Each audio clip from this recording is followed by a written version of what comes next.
I'm glad everyone got as much of a kick out of the video of me on the trolley as I did riding it.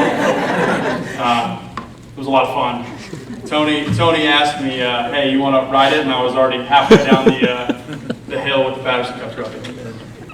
I first want to take a minute to congratulate all the other competitors and winners of the Gap section this year. I'm truly honored to join the historic list of the William Hyndman III Player of the Year Award. As golfers, we all understand that it's never a linear journey in this game, especially not to where I stand before you tonight. While I had a golf club in my hands, as soon as I was able to walk, I picked up the game competitively late, starting in my freshman year of high school. At the time, I had no idea how deeply I would dive into it or how much it would teach me.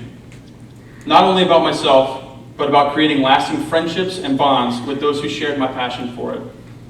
I didn't understand that this game would take me to my beloved Bucknell University to play Division I golf, or that it would take me to the highest of highs, such as my 2 Patterson Cup and Silver Cross titles, and a chance to play the United States Amateur at Oakmont Country Club.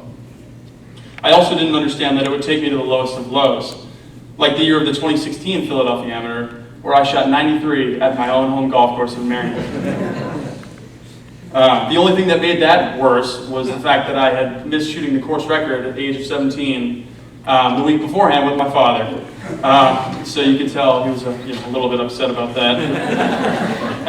Note to self, don't go to senior week at the beach the week before the Philadelphia Amateur. I think it's a reason for match play. Hey, I enjoyed it,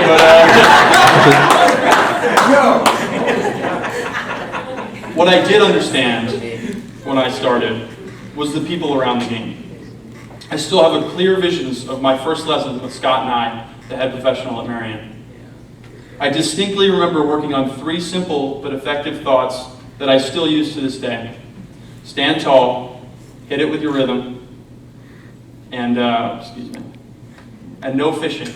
I should probably know that. I remember the junior tournaments where I met young men like myself who I still keep in contact with, whether over the internet or by continuing to play the game that we bonded over. While my memory usually fails me and many tournaments blend together, the Gap events always stick out in my mind. When I think back to my junior days, I still can clearly picture each Gap event that I played in. When I sat down to write this speech, I kept coming back to why that was the case. The more and more I thought about it, the more it became clear. The Gap stood out because their events were exceptional.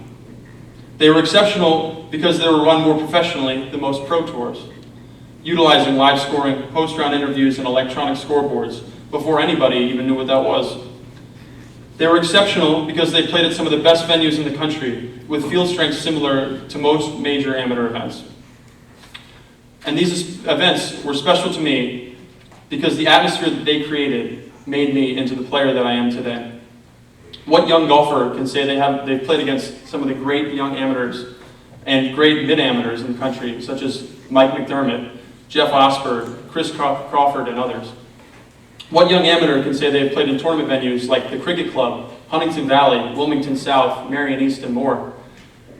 In my years of playing the Gap, I went from a young man with no experience in competition, missing match play in the Junior Boys Championship 4 years straight, to multiple Gap majors, and now Player of the Year. I am truly honored to be here tonight, and I will always look back on this year with pride, knowing that I accomplished goals that will launch me into the next phase of my career, the professional life. I think of one thing that I will truly miss is seeing my good friend Tony Regina out on the golf course. I was never a scoreboard watcher when I played Gap events because I knew if I saw Tony, everything was all good. Thank you very much.